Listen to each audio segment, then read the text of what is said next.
న కర్తృత్వం న కర్మాణి లోకస్య సృజతి ప్రభు న కర్మ ఫల సంయోగం స్వభావస్తు ప్రవర్తతే. నా కర్తృత్వం,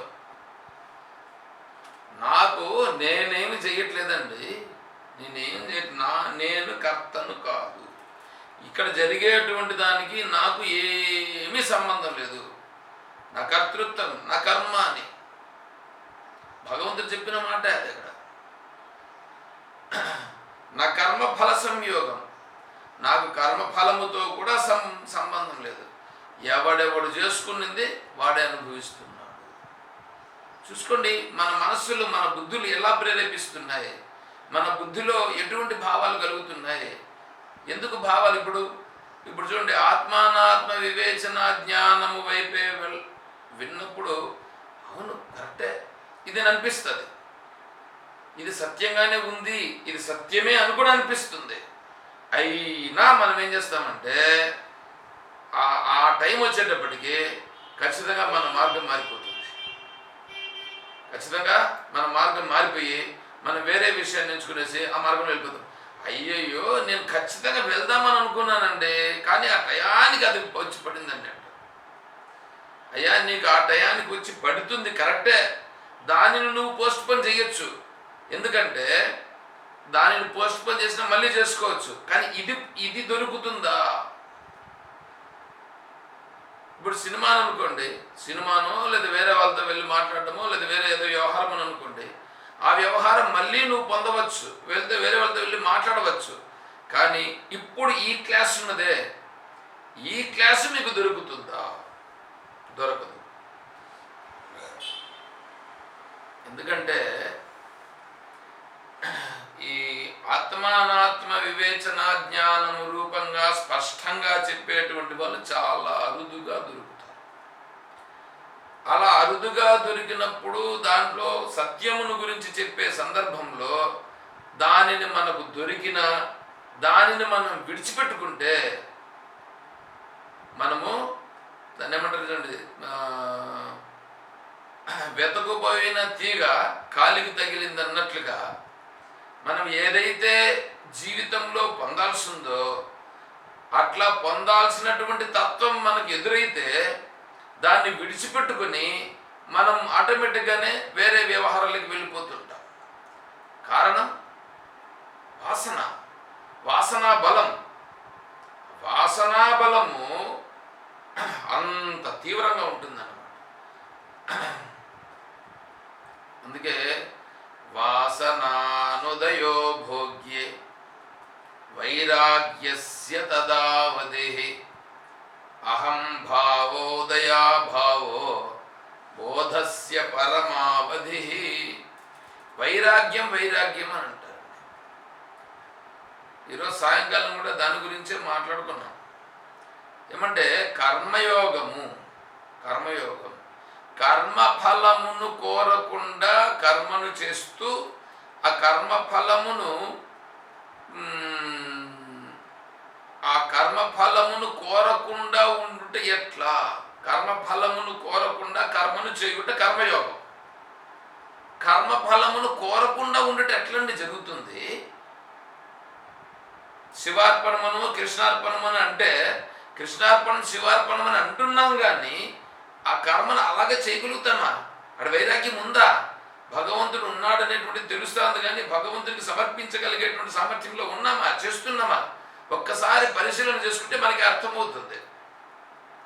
మనకు తెలిసిందంతా కూడా ఒకవేళ ఉండి ఏమైనా ఒకవేళ మనం చేస్తే శివార్పణం అని అంటాం, కృష్ణార్పణం అని అంటాం, రామార్పణం అని అంటాం.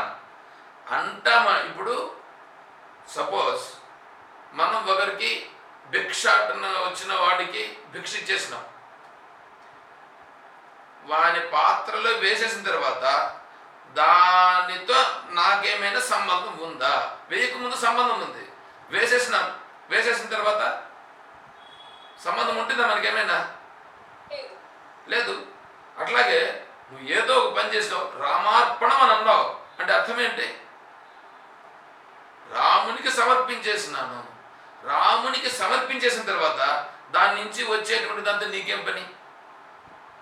మళ్ళా నాకు దీని నుంచి ఇట్లా వస్తుంది అనుకున్నానే అని నువ్వంటే అప్పుడు కర్మఫలాన్ని నువ్వు పట్టుకొని ఉన్నావా లేదా? నామకే వస్తే రామార్పణం అనేవే కానీ భావనా రూపంగా రామార్పణం రాలేదు. ఏమండి, అది కర్మయోగం అవుతుందా? కర్మయోగం కాదు. నేనేమంటున్నానంటే, నువ్వు భావనా రూపంగా కర్మ ఫలమును కోరకుండా ఉండుట ఎట్లా జరుగుతుంది? ఎప్పుడు జరుగుతుంది? ఆత్మానాత్మ వివేక జ్ఞానము నీకు కలిగితే, ఏది సత్యమైనది ఏది అసత్యమైనది అనేటువంటి దృఢమైనటువంటి జ్ఞానం నీకు కలిగితే అప్పుడేమవుతుంది? ఆత్మ సత్యం, తద్భిన్నమంతా అసత్యం అనేది నీకు దృఢమవుతుంది. ఎప్పుడు నీకు ఇది దృఢమైందో, అరే నేను ఆత్మస్వరూపుణ్ణి కాకుండా ఉన్నట్లుగా నాకు ఉంది, ఇక్కడ ఇది కాదు నాకు కావాల్సింది, నేను నా స్వరూప స్థితిలో ఉండాలి. ఆ స్వరూప స్థితిలో ఉండాలి అంటే ఈ మధ్యలో ఇది ఒకటి వచ్చి తగులుకొని ఉందే, సరే ఈ పనిని నేను చేయాల్సి ఉంది, నా విద్యుక్త కర్తవ్యంగా నేను చేస్తున్నాను కానీ దీని నుంచి వచ్చే ఫలం ఏదొస్తుందో ఏమో అంత ఈశ్వరార్పణం. ఈశ్వరుడు ఏది అనుగ్రహిస్తే అది తీసుకుంటాను, కానీ కర్మఫలం రావాలని లేదు, వద్దని లేదు. నా ప్రారంధానుసారంగా ఏమి జరగాలంటే అలా జరుగుతూ ఉంటుంది, ఈశ్వరుడు నడిపిస్తాడు అనే దృష్టితో అప్పుడు ఫలము పైన ఆసక్తి ఉండదు, ఏది వస్తే దాన్ని స్వీకరిస్తుంటాడు. అది కర్మయోగం అవుతుంది. ఈరోజు సాయంకాలం చెప్పినటువంటి క్లాసులో ఆ విషయం ఉంది, మీరు వినేటట్లుగా ఉంటే ఒకసారి వినండి మళ్ళీ. అదేవిధంగానే ఇప్పుడు కూడా వైరాగ్యం రావడం అని అంటే అంత సులభంగా వస్తుందా? వైరాగ్యం అంత సులభంగా వచ్చేది కాదు. వైరాగ్యం అని అంటే జరుగుతూ ఉండేటువంటిది నీకు అందుబాటులో ఉండి, నీకు బాగా సదుపాయంలో కూడా ఉండి, కానీ దాని వలన పొందాలి, దానితో నాకు సుఖం ఉంటుంది అనే భావన ఏ కించిత్తు కూడా లేకుండా ఉండాలి. అయితే అదైతే దగ్గరలోనే ఉంటుంది, అందుబాటులోనే ఉంటుంది, అయితే దాని గురించినటువంటి భావన ఉండదు. అయితే దాని గురించి పట్టించుకుంటాడు. ఆ వస్తువుని ఏదైనా ఉపయోగించినట్లుగా ఉపయోగించడం కూడా ఉపయోగిస్తాడు, బాగా ఉపయోగిస్తాడు కూడా. అది వైరాగ్యం అంటే. అలా వైరాగ్యం రావాలనంటే ఎప్పుడు వస్తుంది? ఆత్మానాత్మ వివేకం ఉంటే వస్తుంది. అంతేగాని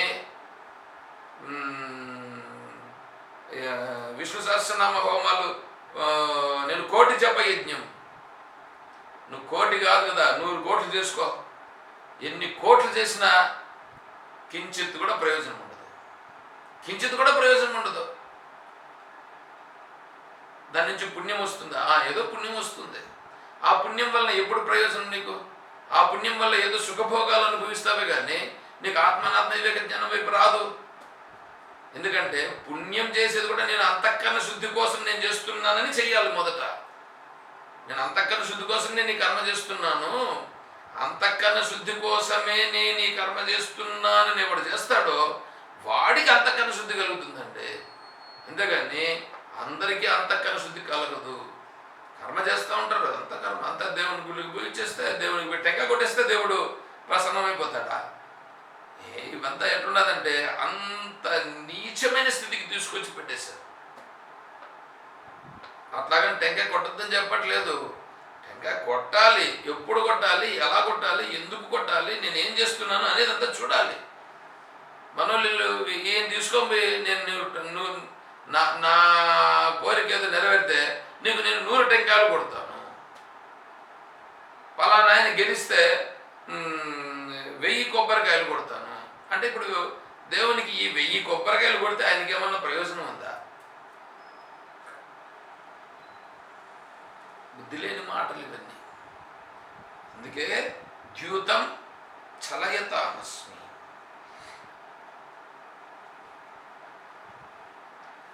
ధనాపహరణము ఫలముగా గల వంచనా విషయములకు కపటోపాయములకు క్రయ విక్రయ రుణ దాయ సంవిభాగ సంగరాగాదులను చలములలో జూదమునున్నది చాలా గొప్పది. ఎలనన దుర్యోధనాదులు ఈ జూదముచే క్షణకాలములో ధర్మరాజాదులను ఓడించి వారల దరిద్రుల చేసి అడవి పాల్పరిచి తాము రాజాధిరాజులైది కాన కపటోపాయములలో జూదము చాలా గొప్పది కనుకనే అక్షైర్మాదేవ్యేత్ అను శృతి జూదమును నిషేధించుచున్నది. ఇట్టి జూదము భగవద్ విభూతి, తేజోవంతులలో తేజస్సుని నగుచున్న, జయాపజయములలో జయమును నేను. ఏమండి, ఇప్పుడు ఇక్కడ చూడండి, ఈయన రాశాడు. ఈయన రాసిన దాంట్లో ఇప్పుడు మనం చెప్పుకున్నాం మన విచారణకు ఇప్పుడు ఇటు చదివిండేదానికి మీకు కన్నా కరెక్ట్గా కన్నా ఆలోచించే సామర్థ్యం ఉంటే ఈ మనము చేసిన విచారణ ఎంతో నాకైతే చాలా తృప్తిగా ఉంది. నాకైతే అవును, మనం చెప్పుకున్నటువంటిది చాలా బ్రహ్మాండంగా ఉన్నది. కానీ ఇక్కడ చెప్తాను చూడండి, ఇక్కడ ఏమంటున్నాడంటే ఈ భగవంతుడే ఇక్కడ వాళ్ళని ఇట్లా చేసినాడని చెప్తున్నారు. ఎందుకు చేసినాడు? ఆయన చేస్తే ఆయన కర్త అయిపోడా? ఆయన కర్త అయిపోతారు కదా. నేను కర్తను కాదు అని భగవంతుడు చెప్తూ ఉంటే ఇక్కడ కర్త అవుతా ఉన్నాడు. ఆయన కపటోపాయముల్లో జూదము చాలా గొప్పది, కరెక్టే కావచ్చు. ఇటు జూదము భగవద్ విభూతి అంటే ఎట్లా అవుతుంది? ఇట్లా ఉంటారు. అదే ఆచార్యులు వారేమన్నా చూడండి. విభూతి అంటే మంచికి మాత్రమేనా, చెడులు అన్నిట్లోనూ చూడగలగాలనే చెప్తున్నారా ఇక్కడ?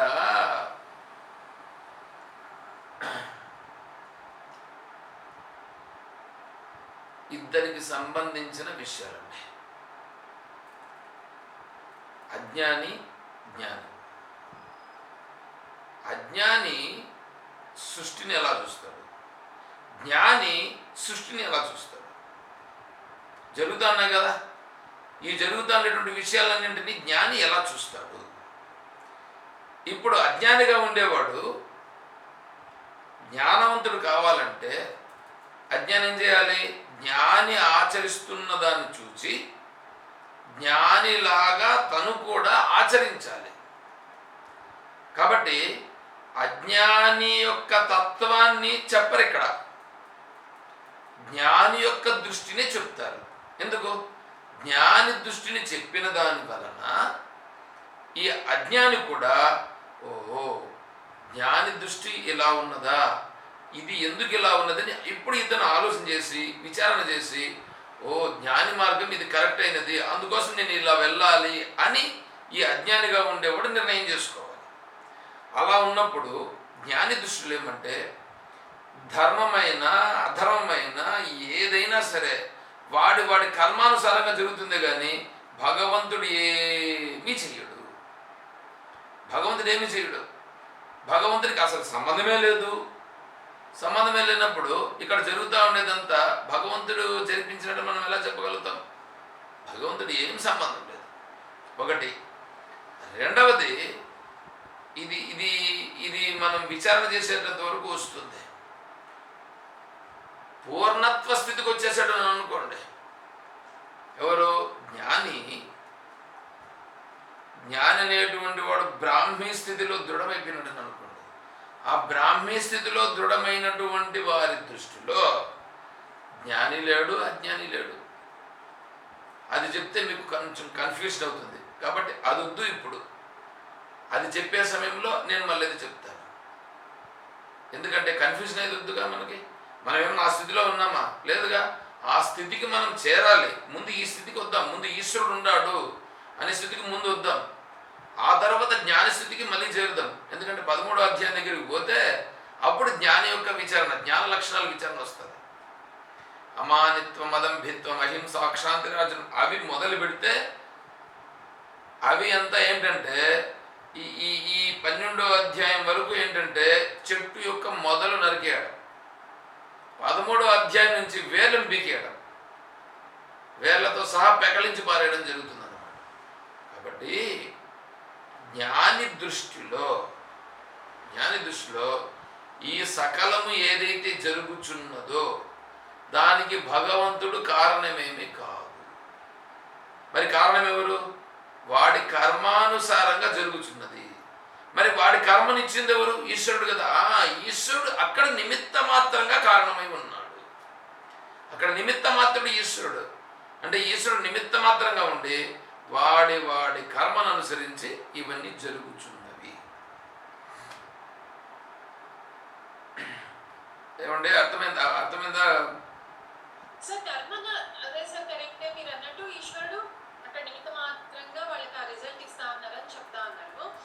కానీ ఇప్పుడు చూడండి ఇందాక చెప్పిన శ్లోకంలోనే జయాపజయాల్లో జయము నేను అప్పుడు పాజిటివ్ గా చెప్పినారు. అంటే అన్నిట్లోనూ నెగిటివ్ కూడా కావచ్చు కదా. ఇప్పుడు అన్నిట్లోనూ ఉన్నానంటే నెగిటివ్ కూడా ఉండొచ్చు కదా. అట్లా కాకుండా ఇప్పుడు ద్యూతంలో అంటే ఈ చెడు పనులలో నేను అని చెప్పినారు. మిగతా వాటిలలో రైట్ వర్షన్స్ చెప్తా ఉన్నారు. అంటే మంచిగా ఉన్న వాటికే నేనున్నాను, జయాపజయాల్లో జయము నేను అంటే జయానికి అక్కడ ఇంపార్టెన్స్ ఉంది. అట్లా కాదు అక్కడ విషయం ఏంటంటే మీకు అందుకనే నేను 10వ అధ్యాయము మొదటి నుంచి చెప్తున్నా, ప్రతి ఒక్కటి భగవంతుని యొక్క విభూతే. ప్రతిదీ భగవంతుని విభూతే.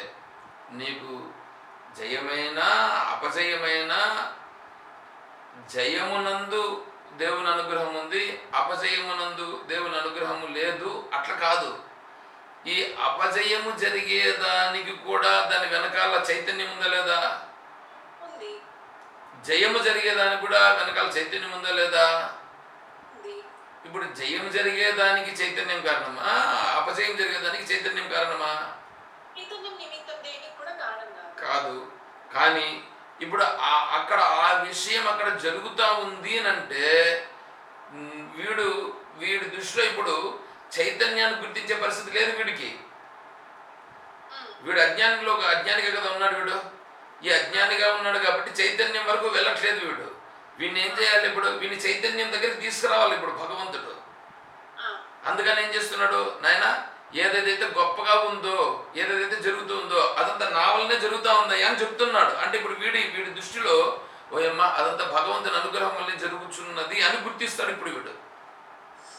ఒక స్టెప్ తర్వాత మళ్ళీ అపజయం కూడా ఆయన ఇదే అన్నట్టుగా.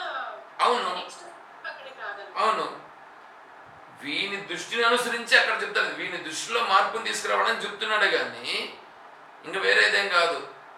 అదే సార్ ఇప్పుడు జయము అదే ఆ పాజిటివ్ తీసుకున్నప్పుడు మీరు చెప్పినప్పుడు సరిపోయింది కదా. ఇప్పుడు జూదంకి ఎట్లా తీసుకోమంటారు దాన్ని? ఈ చెడు కూడా నేనే నాయన అంటే వాడు చెడుకే అట్రాక్ట్ అవుతాడు కదా. కాడు. ఎందుకంటే అందుకనే ఇంద్రియాణ మనశ్చాస్మిన్ అన్నాడు కదా అక్కడ. ముందు వెనకాలన్నీ చూడాలి మనం.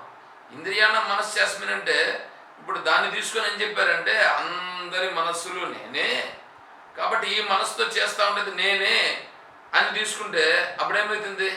ఎవరి మనస్సులో ఏముండి ఎవరెవరు ఏమేమి చేస్తున్నా కూడా భగవంతుడే చేయించినట్టుగా చెప్తున్నారు ఈ విశిష్టాద్వైతులు.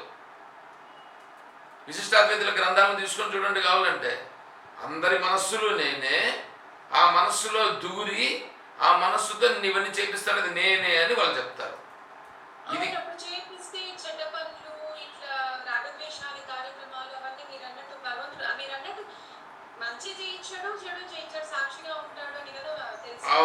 అవును.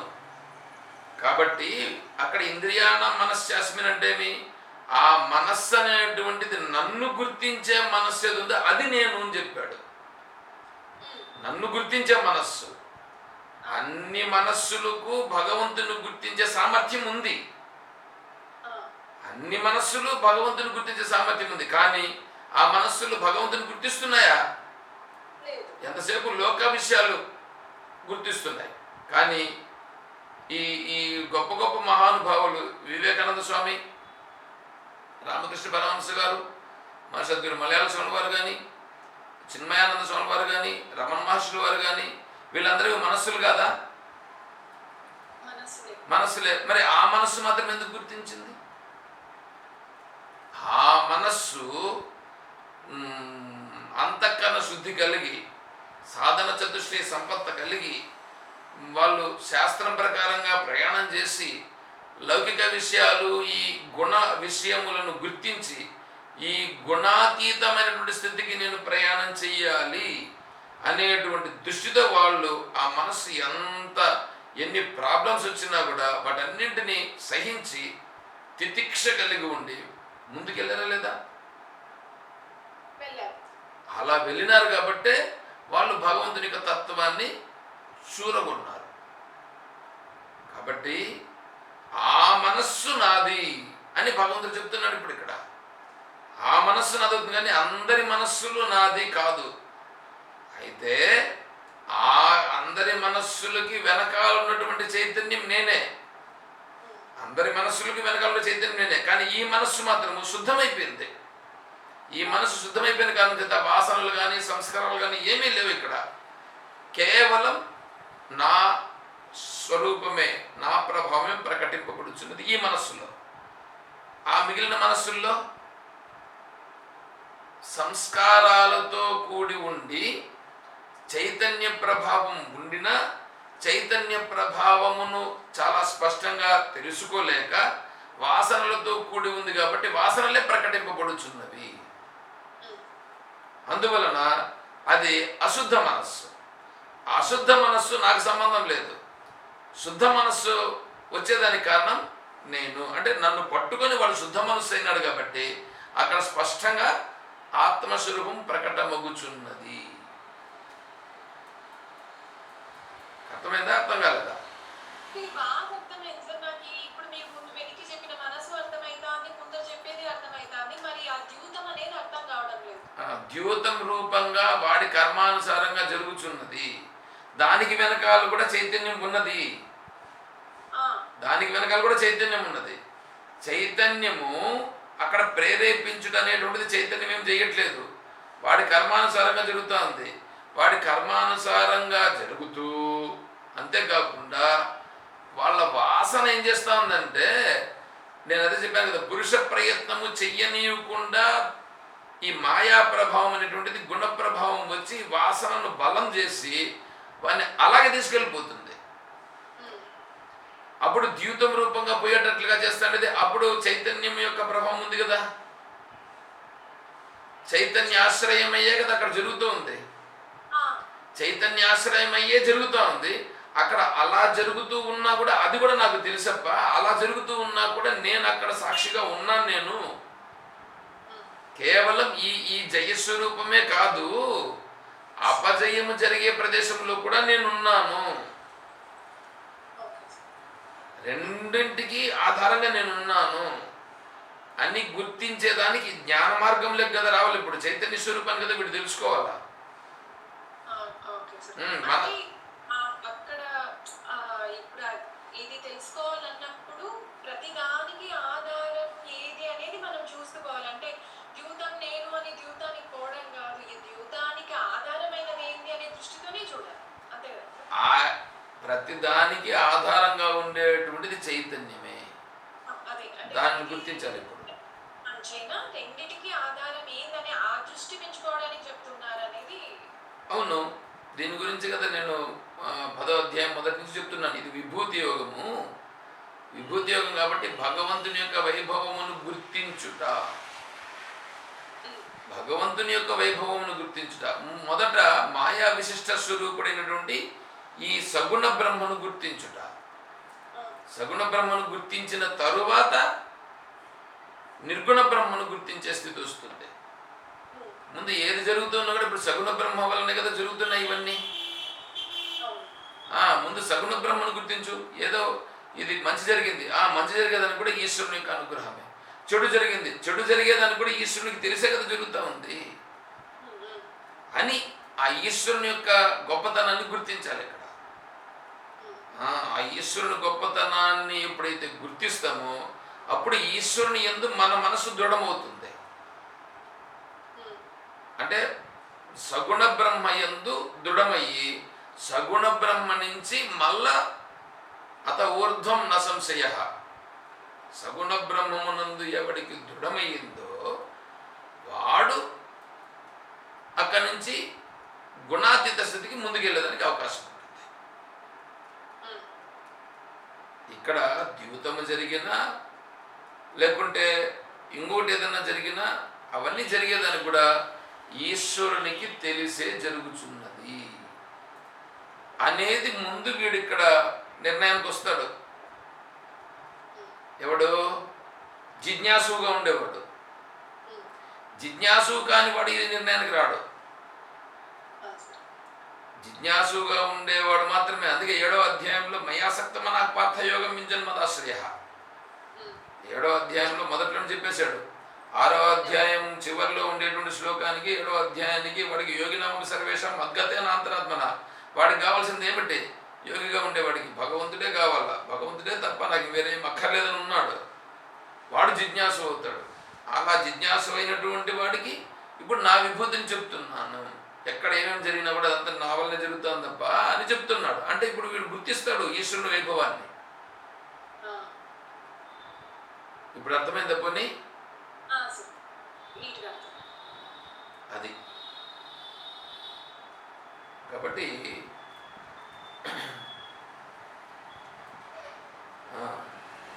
ఇది మనం ఈశ్వరుని యొక్క వైభవాన్ని చాలా స్పష్టముగా గుర్తించుట.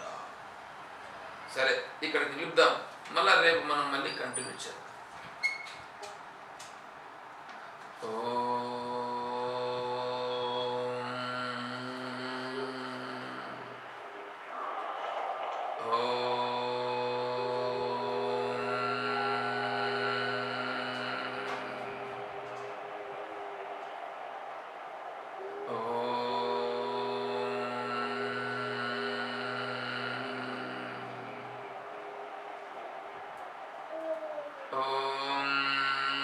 असतो मा सद्गमय, ॐ तमसो मा ज्योतिर्गमय, ॐ मृत्योर्मा अमृतं गमय, ॐ शान्तिः शान्तिः शान्तिः। हरिः ॐ तत्सत्। ॐ सर्वं श्री सद्गुरु चरणारविन्दार्पणमस्तु। ॐ जय बोलो श्री कृष्ण परमात्मा की जय, बोलो गीता माता की जय, बोलो भक्त मंडली की। हर नमः पार्वती पतये।